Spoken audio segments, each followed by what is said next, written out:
Hoy, nak, gumising ka. Ma, bakit? May dadaan na karon ng patay mamaya. Pamahiin na dapat daw walang tulog, dapat gising kapag may dadaan na karon ng patay. Kasi baka daw isama ka nung namatay. Sige ka. Makakauwi ko lang. Antok na ako. Nag-duty ako kagabi. Papaniwala sa mga pamahiin na yan. Ang kulit ng batang to. Bahala ka. Pag yung patay pinuntahan ka dito at sinundo ka, sinasabi ko sa'yo, bahala ka sa buhay mo. Bahala siya sa buhay niya. Wala akong paki sa mga pamahiin na yan. Papaniwala sa mga ganyan.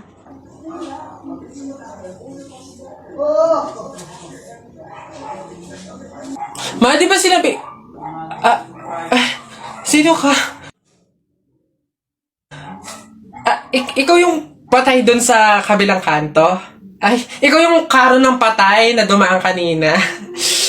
Gising ako nun. Oo, nung dumaan ka kanina. Joke lang yung kanina kung narinig mo. Joke lang yun. Gising ako nun. Ayoko! Joke lang yun! Ayoko! Gusto ko mabuhay, wag. Nak! Happy birthday! Ay, Nay, thank you po. Paano yung celebration ng birthday ko? Ikaw, ano bang gusto mo? Gusto mo maghanda tayo ngayon? Gusto ko sana, Nay, lumabas kaya tayo. Kain tayo sa restaurant ni na tatay. Anak, pasensya na kasi pamahiin, di ba? Bawal daw lumabas yung may birthday kasi baka mapahamak. Paano yung celebration ng birthday ko, Nay? Wala tayong magagawa, anak, kundi kami na lang siguro ng mga kapatid mo at tatay mo yung lalabas. Diyan ka na lang siguro muna sa bahay. Oo. Kami na bahala sa celebration. Sige.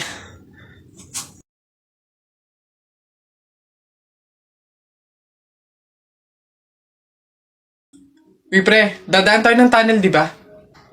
Oo. Bakit? O, sakto. Alam mo ba may pamahiin dyan? Ha? Pamahiin? Sa tunnel? Ano yun? Ang sabi kasi nila, kapag daw dadaan ka ng tunnel, huwag ka daw hihinga hanggat hindi ka nakakalagpas sa dulo.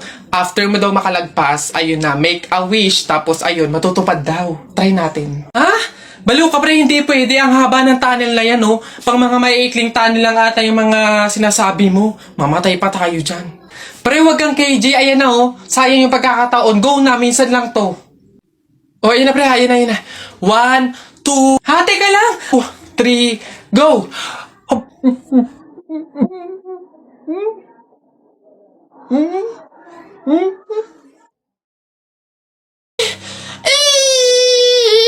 Sige, nak, manganganak ka na ha. May pamahiin tayo dyan. Oo, Nay. Ano nga ulit yun? Huwag kang magagalit o maiinis kapag nanganganak ka na. Bakit? Kasi daw maaari magkaroon ng kapansanan yung anak mo. Kaya pigilan mong huwag magalit, huwag mainis. Sige. Pipilitin ko. Ayan na, ma'am. Nakikita ko na yung ulo. Konti na lang, ma'am. Iri pa na. Konti, ma. Ayan na. Ayan na. Ay, naputol ko yung ulo ng bata. Ay, ano? Ay, anak. Pamahiin. Pilitin mo huwag magalit. Dali. Okay. Chill. Pamahiin. Sige, nurse, kabit mo na lang mamaya.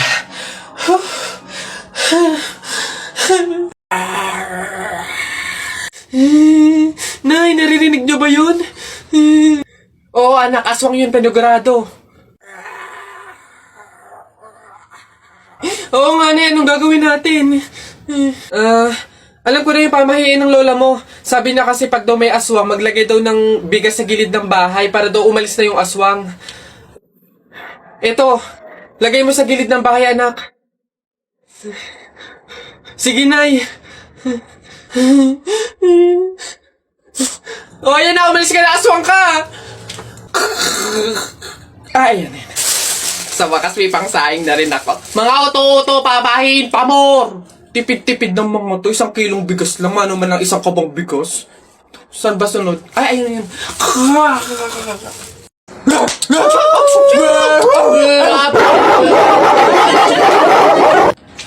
Wala na. Pakaiingi. Sige. Magpahabol kayo sa aso. Pag kayo mga nakagat at na-hospital pa kayo, hindi ko kayo mga sagutin, ha? Ang babantot ninyo.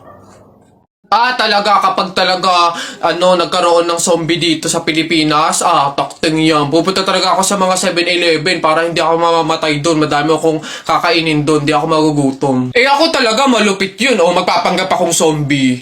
Akala nila kasama nila ako, pero totoo, buhay pa rin ako. Hindi nila ako kakagatin, mabubuhay pa rin ako, hindi ako mamamatay. Gaganto ako doon.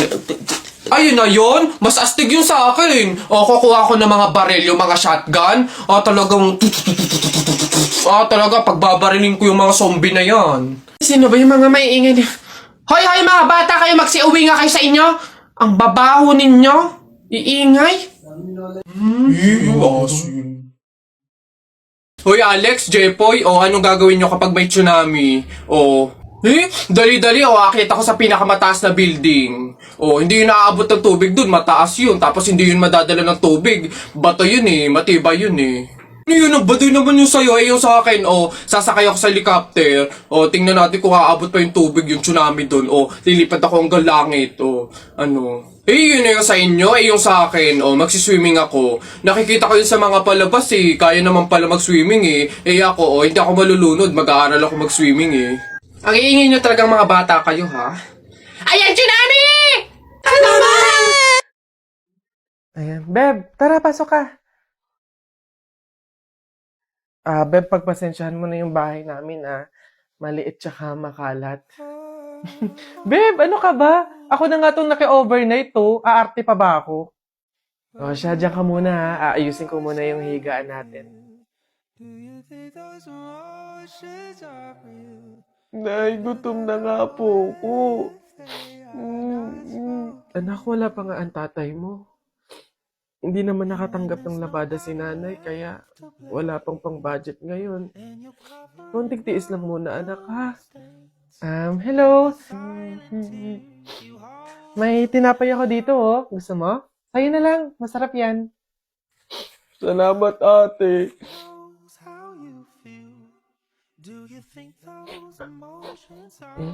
Beb, eto na yung unan tsaka yung kumot na gagamitin mo. Sana mapagtyagaan mo, Pasensya ka na, yan lang talaga yung meron kami. Walang problema, Beb. Ang mahalaga, makakatulog ako. Thank you. Beb, tara, kain muna tayo bago matulog.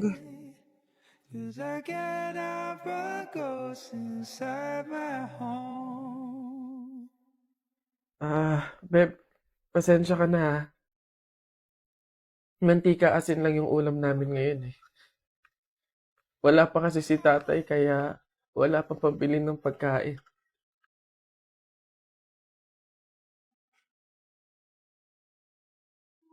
Sobra akong nahihiya sa'yo, Beb. Beb, ano ka ba? Magkaibigan tayo, Hindi para i-judge kita. Mahirap naman talaga yung buhay. Minsan nasa baba tayo, to the point na talagang walang-wala na. Pero ang mahalaga, hindi yun palagi. Dadating din talaga yung panahon na nasagana tayo. Kaya na tayo?